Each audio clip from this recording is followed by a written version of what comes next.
여러분은 손바닥이 아니라 주님의 가슴에 새겼어요. 그래서 지켜주시고 또 인도를 해주십니다. 앞으로 우리가 사는 세상은 점점 어려워져요. 그래서 그 어려워질 때 누가 진정한 그리스도이냐, 그런 어려움이 시금석이 되는 거예요. 예수님은 약속을 지키시는 분입니다. 예수님도 가까이 하는 사람을 가까이 하셔요. 여러분이 이럴 때일수록 주님께 더욱 가까이 하십시오. 주님은 약속을 지키십니다. 우리 찬송 한 장 더 하십니다.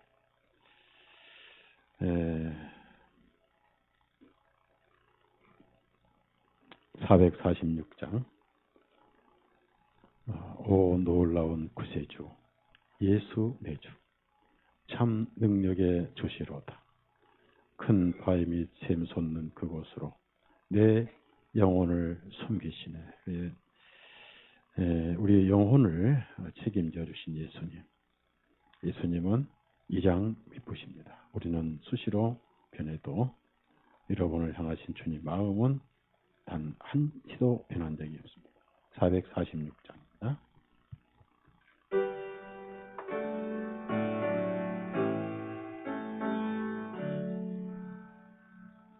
오 놀라운 구세주 예수 내 주 참 능력의 주시로다. 큰 바위에 샘 솟는 그곳으로 내 영혼을 숨기시네.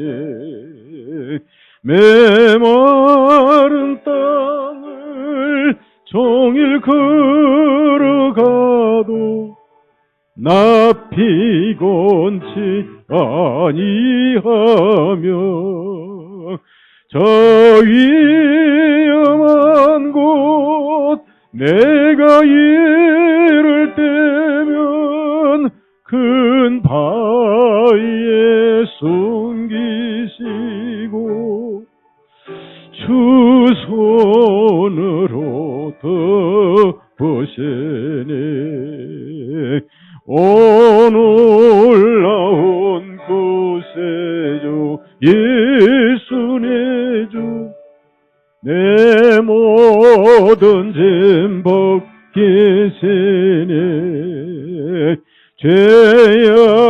죄악에서 날 끌어 올리시며 또 나에게 힘 주시네. 메마른 땅을 종일 걸어가도 나 피곤치 아니하며 저 위험한 곳 내가 이를 때면 큰 바위에 숨기시고 주 손으로 덮으셨네. 정량 못할 은혜로 채우시며 늘 성령에 감화주사 큰 기쁨 중 주님을 찬양토록 내 생활을 도우시네. 메마른 땅을 종일 걸어가도 피곤치 아니하며 저 위험한 곳 내가 이를 때면 큰 바위에 숨기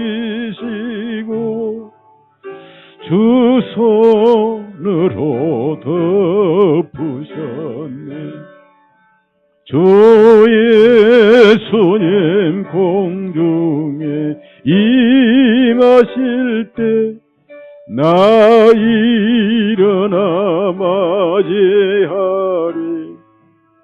그 구원의 은총을 노래하리. 저 천군과 천사 함께 메마른 땅을 종일 걸어가도 나 피곤치 아니하며 저 위험한 곳 내가 이를 때면 큰 바위에 숨기시고 주 손으로 덮으셨네. 성경 읽겠습니다. 마태복음 11장입니다. 마태복음 11장 16절에서 24절까지 16절에서 24절까지 같이 마태복음 11장 16절 24절 같이 읽겠습니다. 그러나 내가 이 세대를 어디에 비유하리요? 그것은 마치 어린 아이들이 장터에 앉아서 자기 친구들을 부르며 말하기를 우리가 너희를 위하여 파리를 불어도 너희가 춤추지 아니하였고 우리가 너희를 위하여 애통하여도 너희가 통곡하지 아니하였던과 같으니 이는 여호와는 와서 먹지도 아니하고 마시지도 아니하므로 사람들이 말하기를 그는 마귀가 들렸다 하고 인자가 와서 먹고 마시니 그들이 번하기를 보라 음식을 탐하는 자요 포도즙을 즐긴 자며 세리들과 죄인들의 친구로다 하기 때문이라. 그러나 지혜는 그녀의 자녀들로 인하여 의로움이 되느니라 하시니라. 그때 주님께서 능력 있는 일들의 대부분을 행하신 성읍들이 회개하지 아니하므로 책망이 시작하시니라. 내게 화가 있으라 고라시나 내게 화가 있으라 벳세다야. 이는 만일 너희 안에서 행한 그 능력 있는 일들을 도로와 시돈에서 하였더라면 그들이 벌써 베옷을 입고 재 속에서 회개하였을 것이기 때문이라. 그러나 내가 너에게 말하노니 심판 날에는 도로와 시돈이 너희보다 더 견디기 쉬우리. 너 가버나움아 하늘까지 높아졌으나 지옥으로 끌어내려지리라. 이는 만일 내 안에서 행한 그 능력 있는 일들을 소돔에서 행하였더라면 이 성읍이 날까지 남아있을 것이기 때문이다. 그러나 내가 너에게 말하노니 심판의 날에 소돔의 땅이 너희보다 견디기 쉬우리라 하시니라. 여기까지 읽었습니다. 찬송 준비됐죠? 찬송 나오셔서 찬송하시기 바랍니다.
어, 여러분이 복음을 깨닫고 나면은 복음과 종교가 구별이 되죠. 그래서 어느 날 여러분이 죄인으로 주님 앞에 왔다가 예수님이 그 죄를 처리하신 구주라는 사실을 개인적으로 깨달은 날이 있을 거예요. 또 그 날보다도 그 사실이 또 있을 거예요. 그래서 우리가 사는 세상은 복음이 뉴 에이지 신앙으로 변질했어요. 그게 뭐냐면 너도 하나님이 될 수 있다. 그래서 인간을 높여주고 인간을 세워주고 그걸 이제 에큐메니칼 모든 종교는 통합할 수 있다. 이런 사상이 세상을 지배하고 있습니다. 그러면서 우리 어릴 때만 해도 방송국이 없었어요. 라디오 방송 하나 가지고 시골 가면은 유선 방송, 그 유선 방송 하나 가지고 시간마다 뭐 뉴스 전해주고 노래 틀어주고 그런 시대가 있었는데, 그래서 문화적인 그런 생활을 하기가 어렵고, 그래서 교회 가면 기도 많이 했고 성경을 많이 봤고, 그래서 심령 부흥 집회를 한 게 아니고 사경회를 했어요. 성경을 쭉 펴가면서 한 주간 동안 사경회, 저 이럴 때마다 사경회를 했는데 언제부턴가 이제 심령 부흥회로 바꿔지기 시작을 했어요. 그러면서 이제 기도원 운동이 일어나고, 이제 기도원 가서 신비주의 빠지고, 또 복받는 신앙으로 변질이 됐습니다. 복의 개념이 뒤바뀌었어요. 영원한 생명 얻는 것이 복이 아니고 돈 많이 벌어 잘 사는 게 복. 이런 신앙으로 변질을 하면서 기독교가 종교화가 됐어요. 종교화. 잘 믿어도 천국을 갈까 말까, 이런 종교로 변질이 됐습니다. 그러다가 어느 날 이제 한국에 외국인 선교사들이 와서 복음을 전했어요. 새벽 기도를 하고 철야 기도를 하고 그렇게 십계명을 지키고 주일 성수를 해야만이 천당 가는 그런 복음이 아니라 보혈 속에서 다 죄가 용서되었다. 근데 그런 복음이 어떤 사람에게는 복음이 되고 어떤 사람에게는 아무 의미가 없는 거예요. 그래서 세월이 갈수록 복음이 된 사람들은, 그걸 복음으로 들려진 사람들은 수가 점점 줄어들었어요. 또 그런 일이 막 일어나니까 그래도 전혀 기독교를 접하지 않는 사람보다 친척이든 누구든 간에 동네 교회 나갔던 사람들, 어느 정도 성경 지식이 있는 사람들이 말씀대로 살려고 하니까 안 되더라. 그리고 늘 죄가 대조가 되잖아요. 성경 읽고 들으면은 죄가 대조가 되니까 오히려 교회를 안 나간 사람보다 교회를 다닌 사람들이 죄에 대한 자각이 더 많았죠. 근데 이제 그걸 회개하라. 또 회개를 어디까지 해야 되는지. 그러다가 이제 복음이 들어오니까 그걸로 많이 빠져들어가고, 그래서 이제 일반 장로교나 이런 데서는 교회 숫자가 줄어들고 교인들이 빠져나가니까 나가야 되겠다 해가지고 복음을 박해를 하기 시작을 했어요. 제일 좋은 방법은 이단으로 몰아붙이는 방법입니다. 그러다 보니까 이제 빛이 들어가면서 이렇게 순복음, 장로교 이런 개신교 종교인들이 기독교 옷을 입고 대한민국 기독교를 장악을 했습니다. 그런 가운데 세상은 문화라는 이름으로 죄가 예술이 돼버렸어요. 여러분 집에 가서 텔레비 없는 분들은 텔레비를 안 볼 겁니다. 없으니까. 텔레비는 한번 보면 마약과 같아요. 또 텔레비 없다고 해서 여러분이 스스로 위로받으면 안 돼요. 텔레비나 인터넷이나 똑같아요. 인터넷에 중독된 사람도 똑같이 타락 문화에 오염이 됐고 중독이 다 돼 있습니다. 호기심이란 것이 죄로 끌고 들어가는데 그런 오염된 세상에서 죄가 미혹이 돼 버렸어요. 요즘 이제 텔레비 나오는 어떤 연속극이나 이런 보면 호기심을 끌게 하려고 상상을 초월한 그런 윤리 도덕이 파괴되는 그런 그 시나리오를 만들어서 시청자를 끌어들이고 그리고 그 사이에 광고를 해서 돈을 벌. 그래서 이제 거기다가 지상파에다가 또 케이블 TV에다가 이런 안방에 파고드는 위성 TV까지 수백 개가 되다 보니까 맨날 보고 듣는 것이 이제 뭐냐면은 죄는 문화다 이런 사상이 여러분 오염되고 그래서 이제 죄의식이 점점 없어지니까 구원받는 일도 점점 없어져요. 그런데 어렴풋이 지식은 배워서 천국은 가야 되겠고 지옥이 있는 것은 아니까 가기 싫고 그러면서도 뭐랄까 본업은 세상이고 신앙생활은 부업이고 예배당 오면은 말씀 듣고 볼일 다 봤다고 도망치기 바쁘고 마음은 콩밭에 있고 마음이 예수님 콩밭이 아니고 이런 세대가 돼버렸어요. 그래서 지금은 거듭나는 것도 귀하지만은 거듭났다는 사람들 가짜가 많아요. 등잔 밑이 어둡다고 복음교회가 바로 가짜가 더 많아요. 왜냐하면 지식으로 알아버리니까 착각을 많이 합니다. 그래서 여러분이 여기까지 멀리서 오신 이유는 말씀에 복음에 붙들려서 오신 분이 있는가 하면은 내가 붙들려고 다니는 분이 있습니다. 아직 붙들림 받지 못하고 내가 붙들어 보려고 쫓아다니는 사람이 아직도 복음교회에 있다는 것입니다.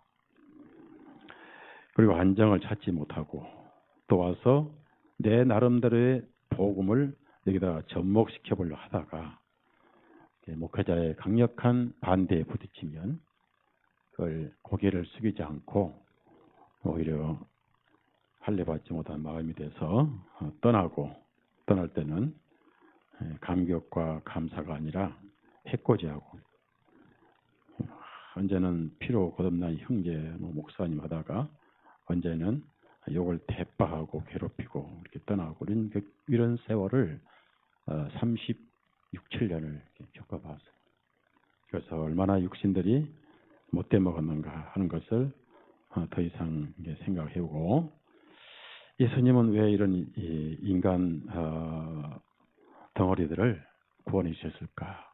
어떨 때는 예수님 마음이 이해가 안 될 때가 아무리 아가페 사랑이지만은 이해가 안 될 때도 있었습니다. 그래서 말씀에 붙들려서 이렇게 끌려와야 됩니다. 그걸 바울 사도는 포로되었다. 포로란 것은 뭐냐면은 내 마음보다 그 예수님 복음이 힘이 강해서 나를 끌고 가는 그런 분들은 어디 가든지 대화 주제가 바로 복음이에요. 성경 제목도 복음이고 다른 건 다 관심 받게 되는데 내 마음속에 어느 날 복음에 붙들려진 체험이 없는 사람들은 관심사가 다른 데 있어요. 지식 노름이에요. 지식 노름. 신학 얘기하고 영어 얘기하고 영어를 알면 얼마나 알고 헬라를 알면 얼마나 알고 교리 얘기를 합니다. 교리. 끝없는 교리 싸움. 바울 사도는 디모데에게 그런 논쟁을 하지 말라. 토론을 하지 말라. 끝없는 족보 이야기 다 소용없는 것이다. 그리고 바울 사도는 모든 자신의 체험과 또 지식과 그런 것을 배설물로 여겼다. 배설물은 똥오줌이잖아.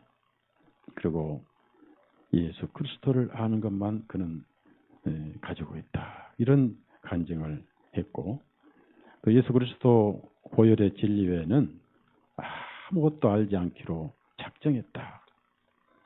오늘 여러분 관심사는 무언가요? 여러분 관심사는 여기 오늘 나오신 목적이 뭐예요? 도대체 멀리서 나왔잖아요. 멀리서 차를 끌고 전차를 타고 목적이 뭔가요?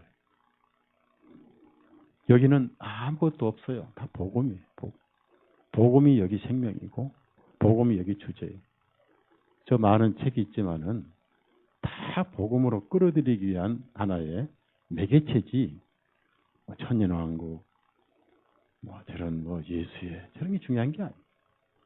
천년왕국 있어도 그만 없어도 그만 구원받으면 최고인데 여러분이 어느 날 복음에 붙들려서 그 복음 하나만 보고 그 멀리서 찾아온 것은 굉장히 가치가 있고 성경적이고 또 주님의 인정받는 자매 형제자매로서 하늘에 기록이 돼 있고 그래서 바울 사도는 포로라고 표현을 합니다. 여러분은 복음의 포로가 된 적이 있나요? 그 말이에요. 아니면 지식 노름하고 다닌지요? 지식 노름하고 다니는 사람들은요 한 군데 정착을 못해요.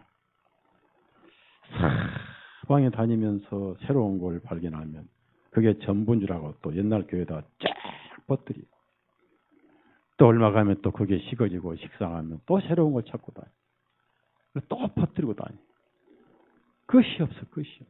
머리 충족하고 다니고 그 속에 영혼에는 늘 공허하기 때문에 여러분은 성경 잘 몰라도 괜찮고 성경 어차피 우리가 뱃속에서부터 모르고 자라났습니다.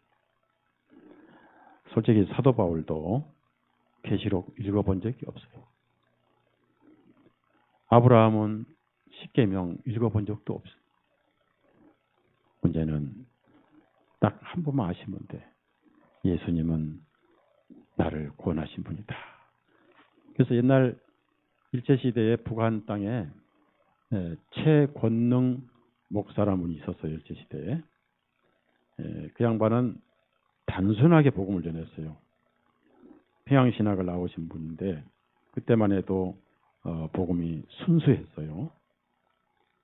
또 박해시대니까 타락할 위험도 없었고 그래서 그분은 다니면서 복음을 뭐라고 전했냐면은 딱 예수 믿고 천당 그걸 끝냈어요. 예수 믿고 천당 그게 성경 제목이에요. 그게 구원이고 복음이고 예수 믿고 천당 한번 따라 해봅시다. 예수 믿고 천당 이게 복음이에요. 얼마나 단순합니까?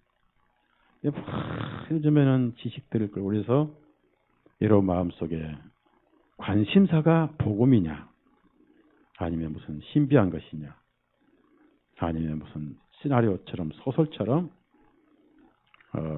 마지막 나팔이 불리며 전에 휴거를 하고 그러고 이제 남은 사람들은 단두대에 목을 자르고 또 중간에 두 정이 나타나서 죽었다가 부활했다가 또 7년 중간에 이스라엘 땅에 성전이 세워지고 또 적그리스도 로봇가 세워져서 말도 하고 그리고 바코드를 찍든지 베리칩을 찍든지 육룡표를 찍게 되고 그래서 순교를 하고 그다가 7년이 차면은 또 예수님 재림하실 때 그동안 7년 환란 때 죽은 사람 부활하고 또 천년왕국 가가지고 또 1000년 동안 예수님 예루살렘에다 성전을 세우고 어쩌고저쩌고 아주 그럴싸한 소설에 호기심이 많은 사람들이 그걸 가지고 세월을 다 보내요.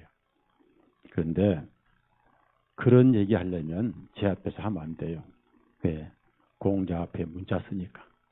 이 서달사 목사의 말로 거기 미쳤던 사람이에요. 그러나 주님이 너 쏟고 있다. 예, 뽑아내셔가지고 이렇게 주님이 밝은 곳을 인도해 주신 게 저는 감사를 하고 또 많은 것을 잃었습니다. 그제 미국에서 오신 목사님이 또 목사님 한 분을 데리고 왔는데 저를 이렇게 뵙고 점심 식사를 사겠다고 그래요. 그래서 마음 같아서는 점심 식사를 사주고 틀림없이 책은 공짜로 가져갈 거다 하고 제가 이제 예언을 했어요. 그러고 이제 그러면 책값을 받으려면 잘 먹어야 되는데 요즘 제가 소화가 잘 안 되고 또 양도 적고 헛배가 나오고 그래서 어디 갈 데도 없고 그래서 이제 정신 산다고 그래가지고 6,000원짜리 콩나물국을 얻어 먹었고 왔는데 아닌 게 아니라 이 목사님 한 분은 배낭을 짊어지고 왔는데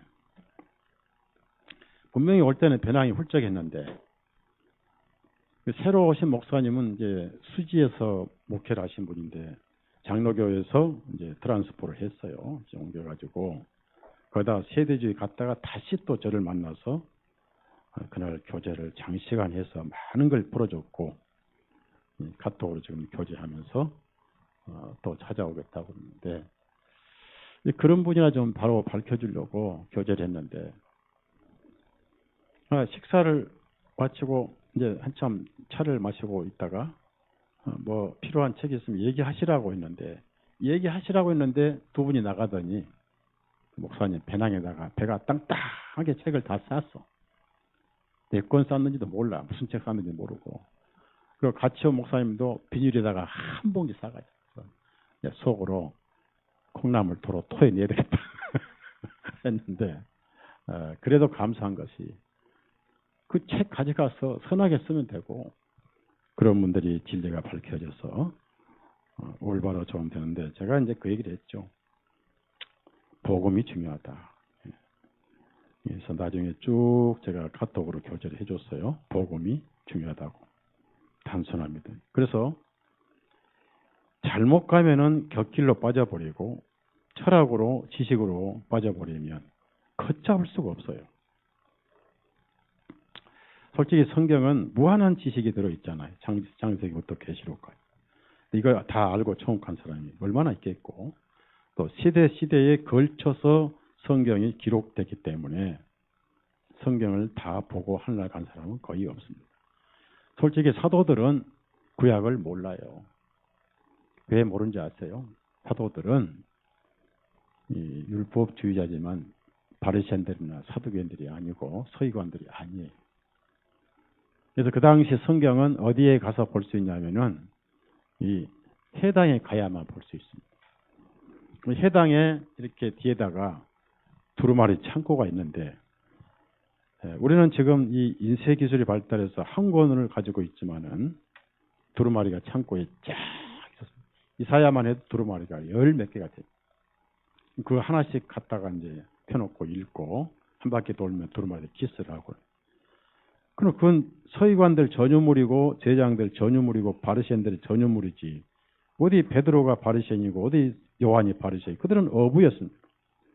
그러니까 구약 성경을 접할 기회가 없었던 거예요.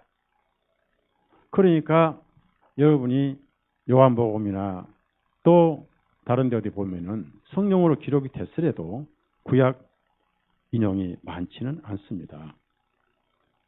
많지는 않은데 바울 사도는 바리새인이기 때문에 해당에서 두루마리를 많이 접했습니다. 그래서 바울 사도는 구약에 대해서 히브리서를 쓸 정도로 율법에 있다가 복음을 듣고 나니까 확 벗겨져서 쓴 거예요. 그러니까 지식에 너무 빠지면 안 되고 지식 노름 하지 말라 그 말. 문제는 이 복음 뭐냐면 양심의 문제, 양심에. 따라합시다. 양심. 문제는 양심이 무뎌지면 하늘나라가 없어요. 양심의 빛을 비추고 하나님은 양심을 통해서 말씀을 하시는 분이죠. 그래서 제가 여러분에게 오직 답답하면 노르웨이 분이 쓴 양심이란 책을 복사를 해가지고 여러분이 나눠드린 적이 있었을 겁니다.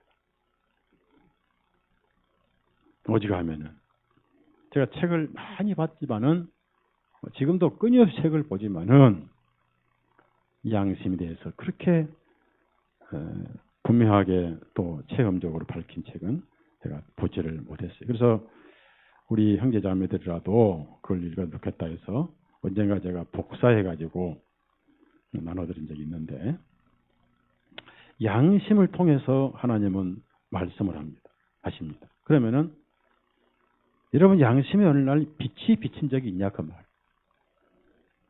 양심은 세 가지 양심이 있어요. 깨어있는 양심이 있고 잠자는 양심이 있습니다.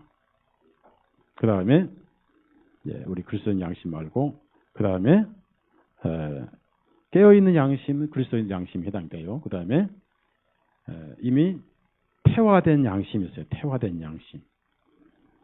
양심이 선악의 개념을 전혀 느끼지를 못해요.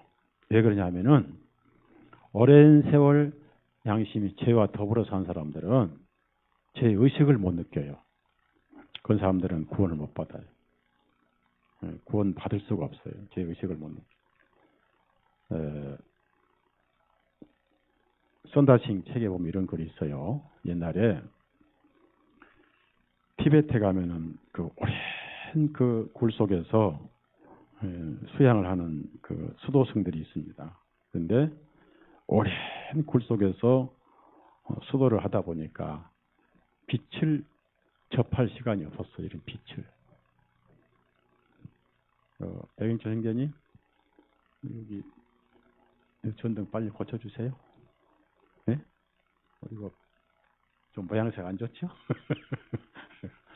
한쪽은 빛이 있고 한쪽은 빛이 꺼졌어요. 그래서 이거 빨리 고쳐주시고, 그 부엌에 너블너블한 전선도 위험하니까 빨리 겨울 되기 전에 좀 손 좀 봐주시고.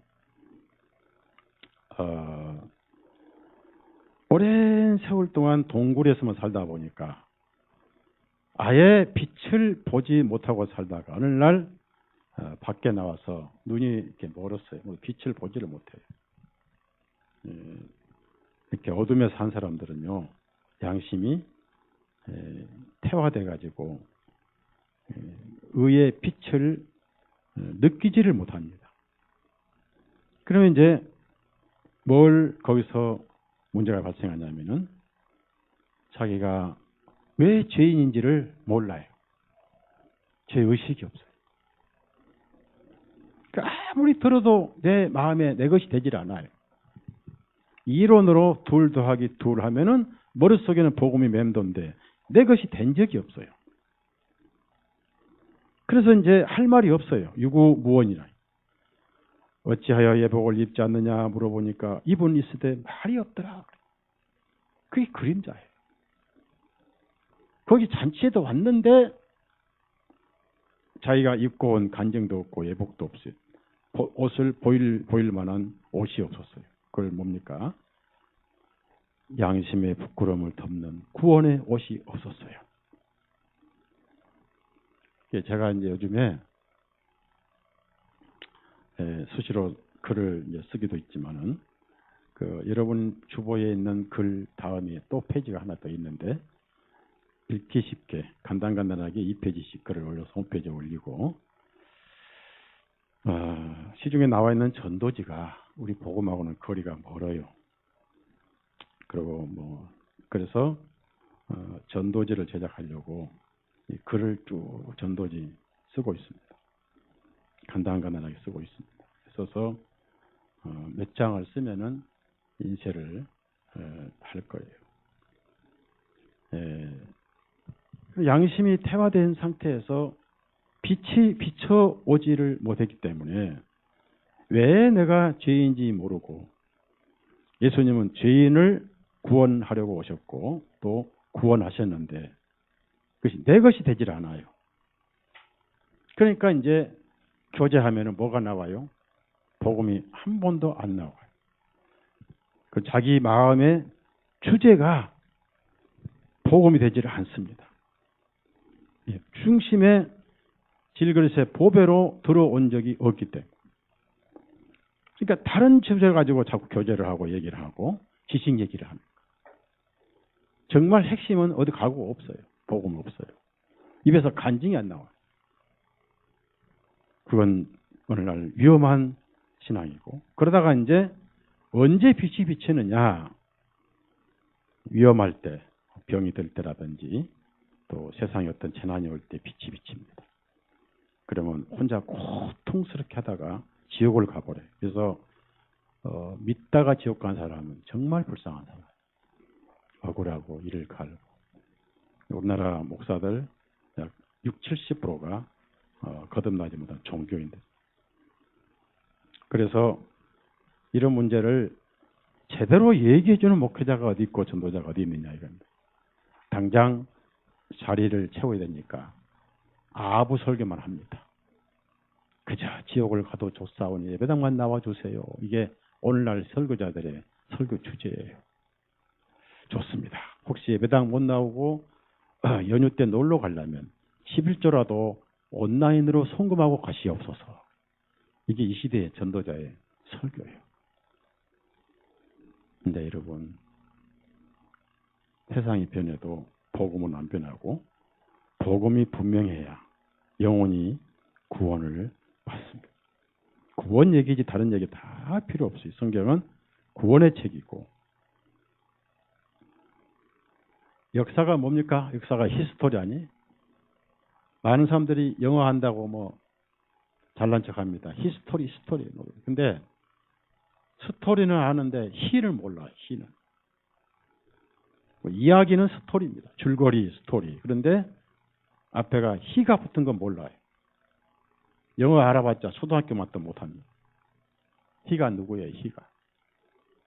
히가 누구냐고요? 역사가 누구 이야기냐고요? 예수님의 이야기예요. 예수란 이름이 뭐냐고요? 죄로부터 구원. 누구 죄로부터? 옆집 아줌마 죄로부터? 옆집 아줌마가 천당 간다고 내가 천당 가냐고요? 밥을 내가 먹어요? 옆집 아줌마가 먹어요? 죽을 때 내가 죽어요? 옆집 아줌마가 죽어요? 여러분, 저는 아부하는 설교 제일 싫어하는 사람, 여러분이 확실하게 천국에서 만나는 것이지 여기서 와가지고 헌금도 많이 해주고 뭐 다 좋아요. 청소도 해주고 밥도 잘해주고 다 좋아요. 마태복음 1장을 찾아보세요. 21절 1장 21절 찾아보시고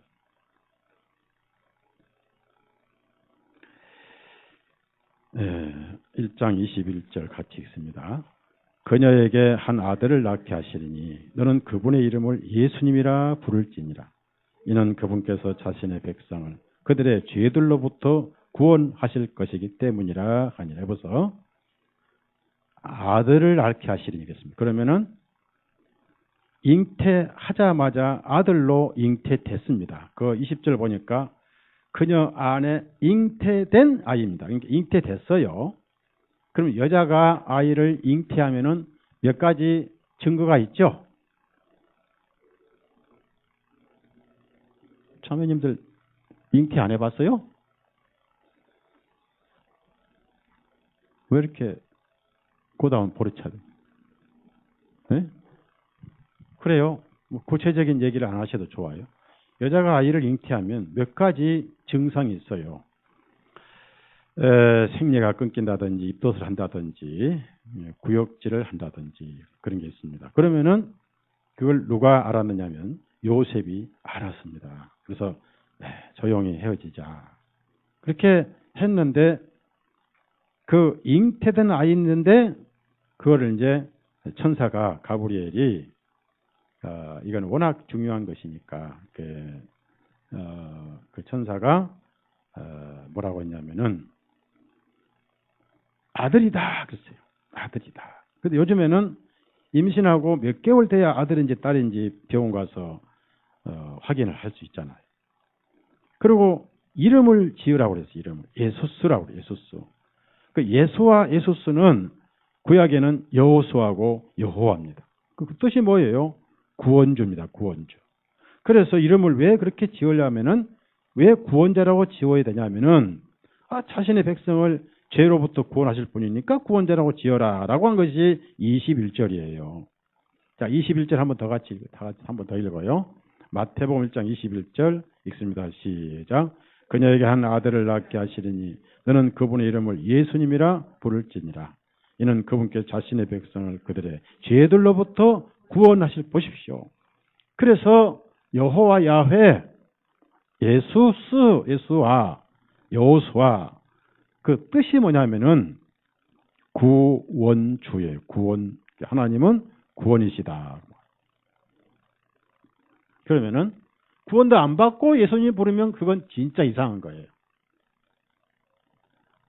무슨 얘기냐면은 나를 낳아주시지 않는 아주머니 보고 어머니 하는 격이에요. 나를 낳아준 적이 없는 아저씨에 가서 아버지 그러면 아무도 없이 단둘이 엉뚱한 남자에 가서 아버지라고 부르면 저 미친놈 하나 왔구나 그러고 이제 가는데 만약에 그 아저씨 부인이 있는 데 가서 아버지 그러면 그냥 와요? 밥 먹고 와요? 밥 먹고 옵니다. 엄마 확실히 맞지? 네, 한번 불러봐. 엄마 불러봐. 그럼 뒤에 이모한테 엄마라고 불러봐. 그러면 언니 동생 싸움질 할 거예요. 여러분 언제 예수님이 구주가 된 적이 있어요? 예수님 부를 때는 나의 구주가 된 적이 있어야 돼. 그럼 무엇이 구주입니까? 죄 사함 받은 게 구주예요. 그래서 내가 자신 있게 예수님하고 부를 때는 내 죄를 사해 주신 예수님이라고 구주님 하고 부르는 게 예수님이에요. 한번 불러봐요. 시작. 예수님.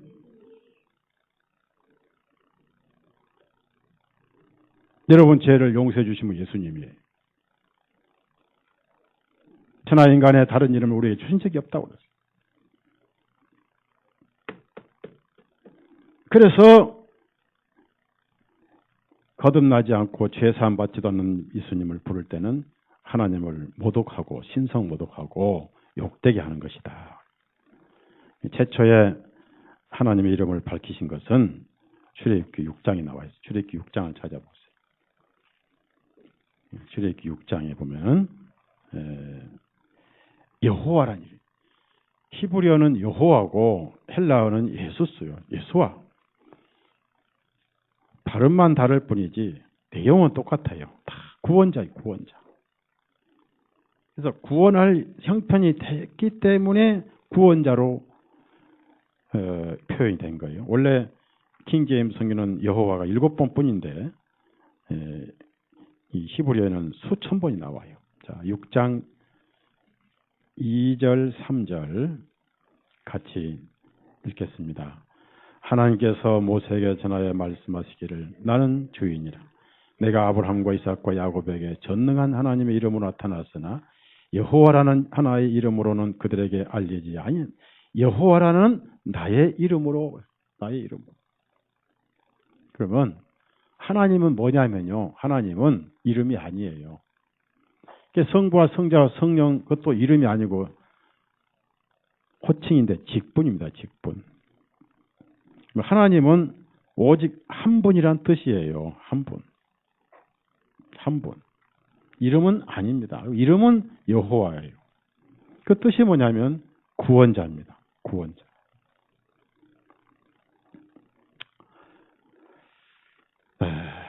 그래서 그분이 이제 세상에 오신 분이 예수님인데 여호와 증인은 아직도 예수님을 버리고 아직도 껍데기 여호와만 믿는 거예요.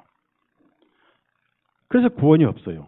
그들은 예수님을 자기들의 구주로 믿지 않고 여전히 여호와의 증인입니다. 여러분은 거듭났다면은 예수님의 증인이에요.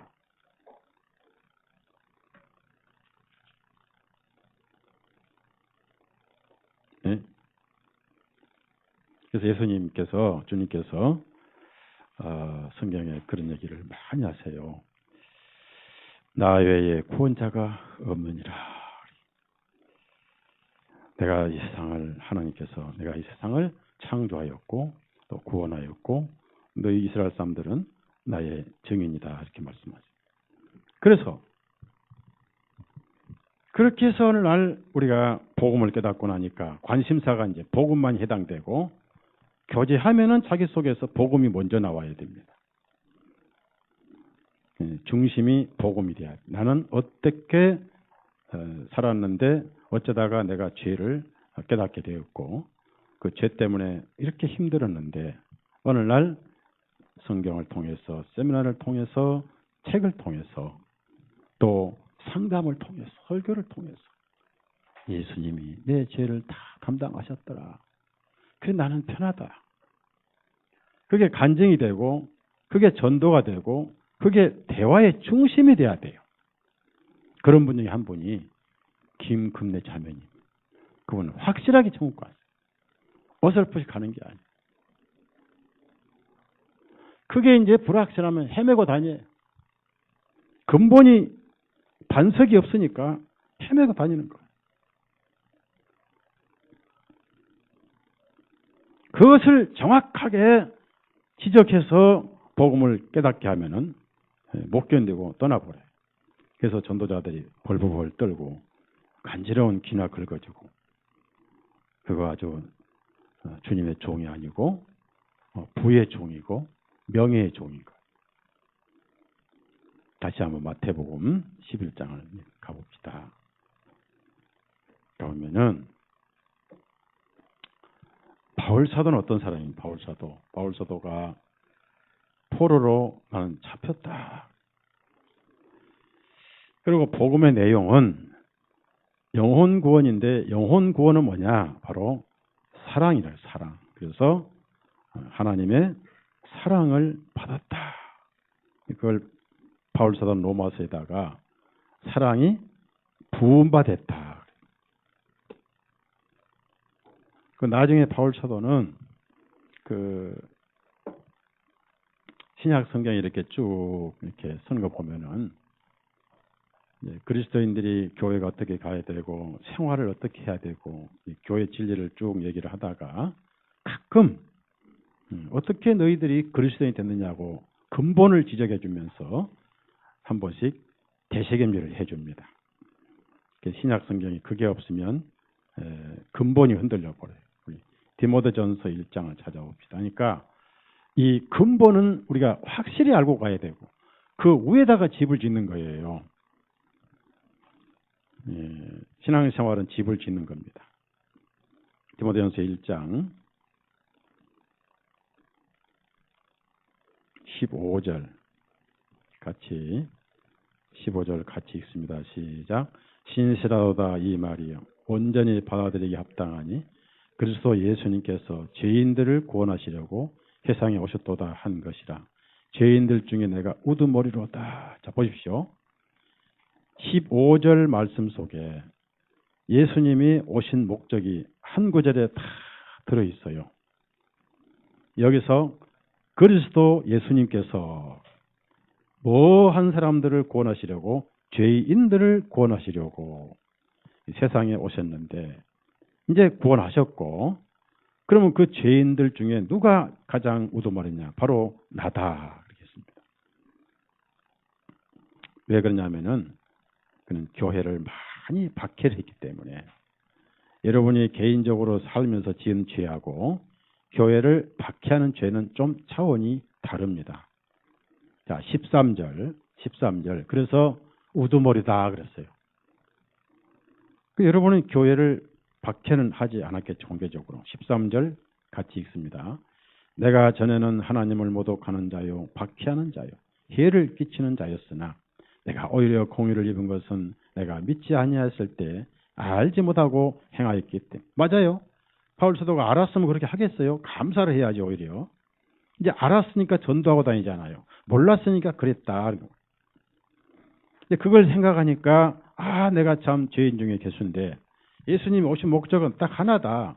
죄인들을 구원하시려고 오셨구나.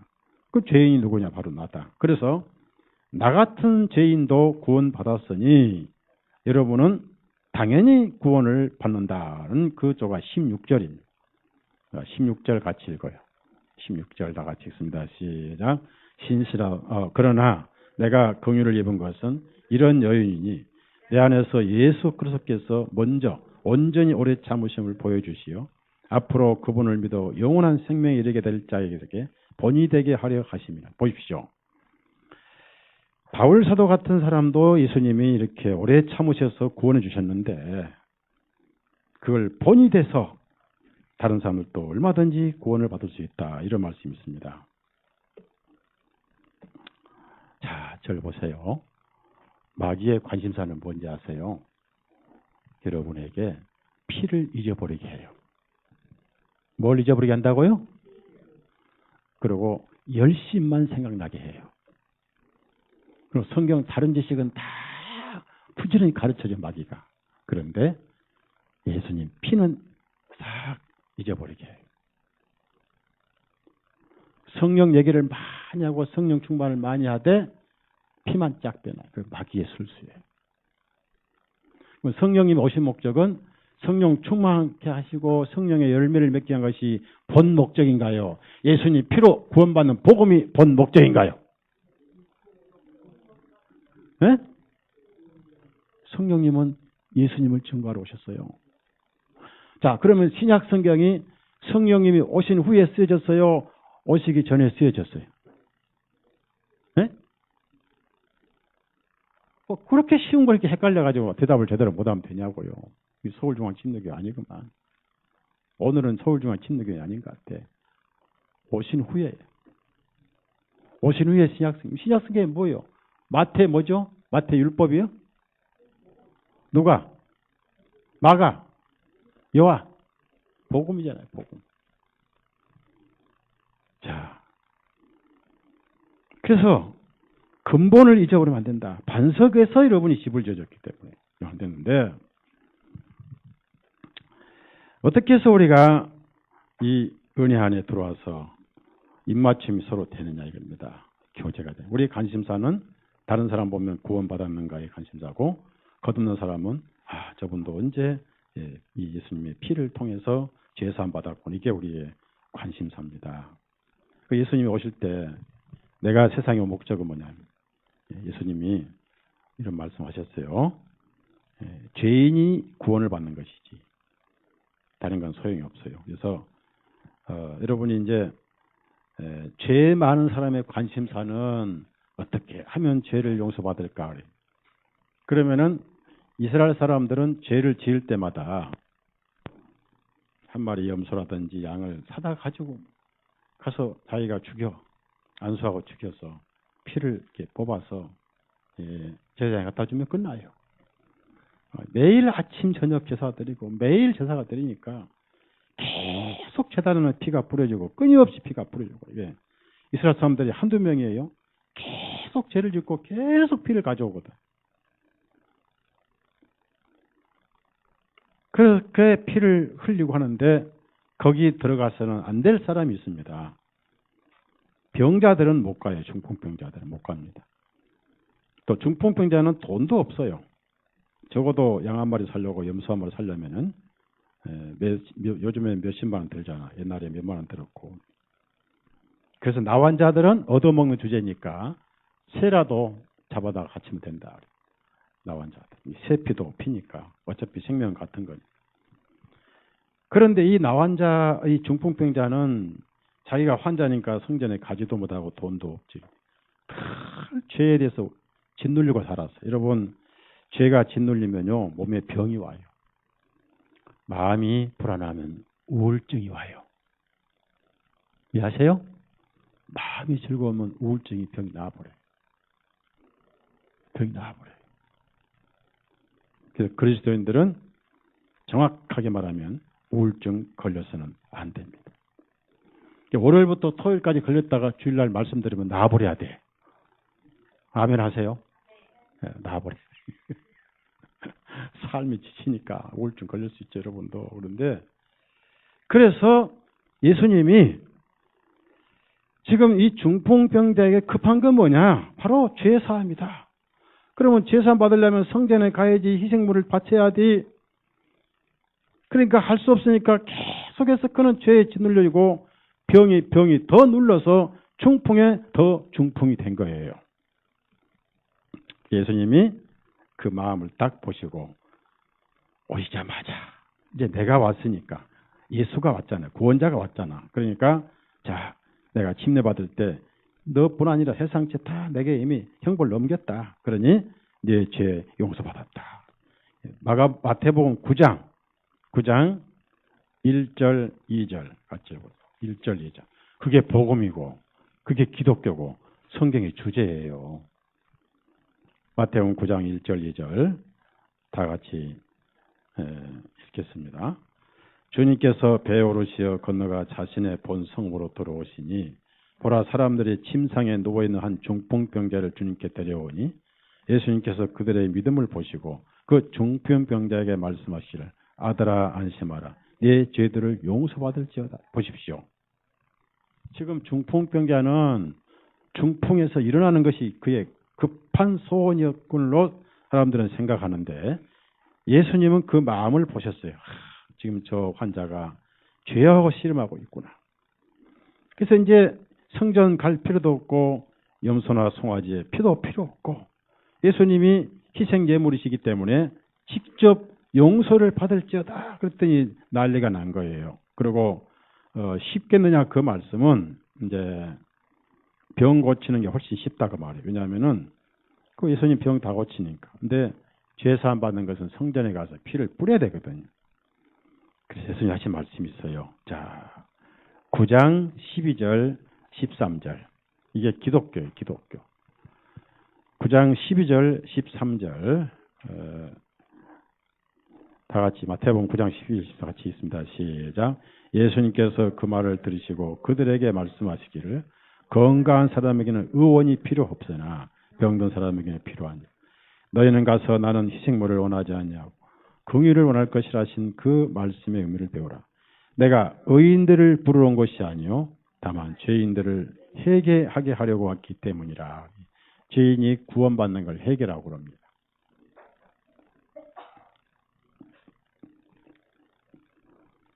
자, 그런데 그런 많은 사역을 하셨는데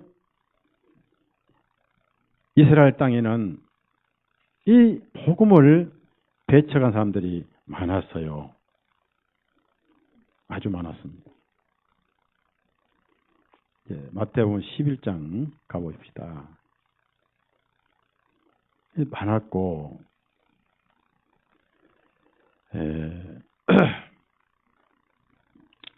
특히 이제 침례 요한이 감옥에 갇혔어요. 침례 요한은 여자가 낳은 자 중에 가장 위대한 자다.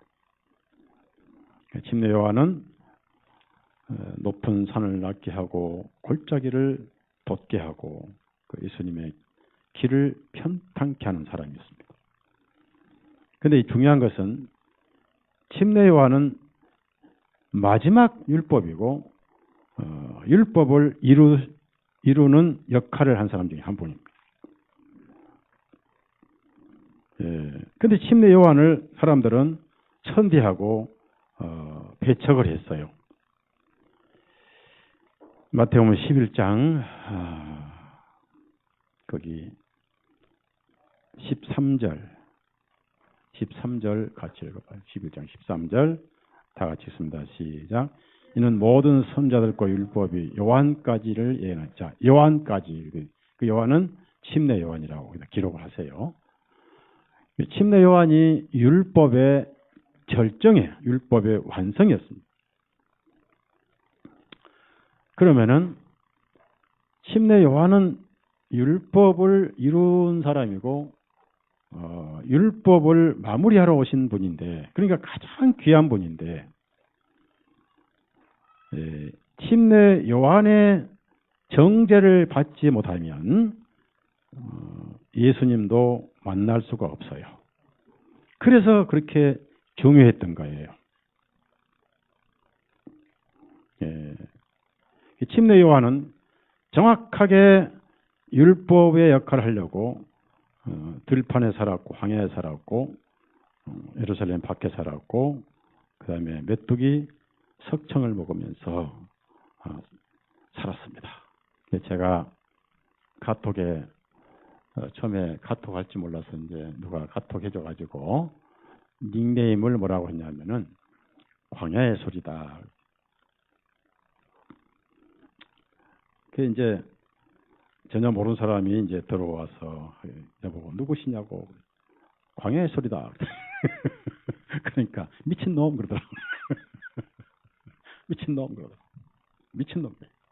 그러다가 이제 요즘 와서는 작년 수양에 이제 수양이 끝나고부터는 좁은 길 가는 사람, 좁은 길 가는 사람이라고 이렇게 이제 바꿨는데 할 소리 하다 가자. 또 좁은 길만 가다 가자.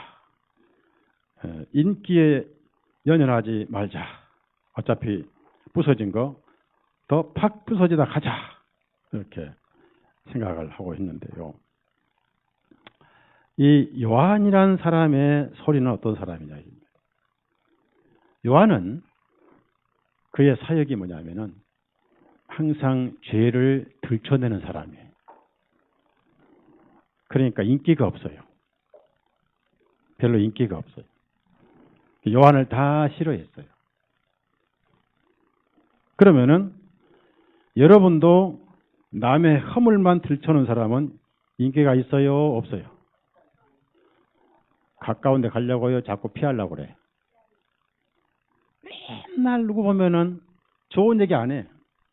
맨날 허물만 딱 기억했다가 또 그것만 얘기하면 그 지체가 이 밥상에 앉아있으면 갔다가도 일로 와버리죠? 그거는 침례 요한이 아닙니다. 그거는 구원받은 형제자매의 허물을 들춰기는 것은 그건 마귀편에 속한 거예요. 따라합시다. 사랑은 허다한 죄를 덮어주느니라. 그리스도인은 이미 예수님이 덮었어요. 덮어줬는데 그걸 들춰내면 안 됩니다. 그래서 형제자매의 허물을 좋아하고 들춰내기 좋아하는 그리스도인은 그 속에 복음이 이루어졌다고 볼 수가 없습니다. 그러면은 침례 요한은 뭐냐? 그의 사역은 완전히 허물만 들춰내는 사람. 그의 침례 요한의 사역이고 그의 사역이고 그의 사명이었기 때문에. 자, 마태복음 3장을 찾아보세요. 침례 요한의 소리 들으면 다 그냥 벌벌 떨고 양심이 다 날카로워져요. 거기 안 걸린 사람은 없습니다. 빠져나갈 만한 사람은 없어요. 워낙 의의 그물이 세미해서 그 말씀의 빛에 안 걸린 사람이 없었습니다.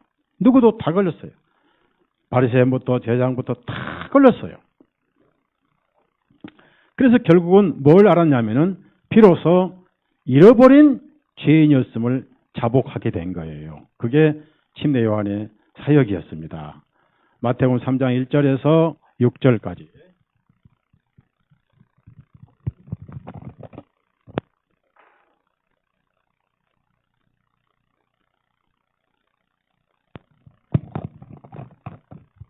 자, 1절에서 6절 다 같이 읽어요. 3절. 그날들에 침례인 요한이 와서 유대의 광야에 선포하면서 말하기를 너희는 회개하라. 이는 하늘 왕국이 가까이 왔기 때문이라. 이는 이것이 선지자 이사야를 통하여 말씀하신 그 사람입니다.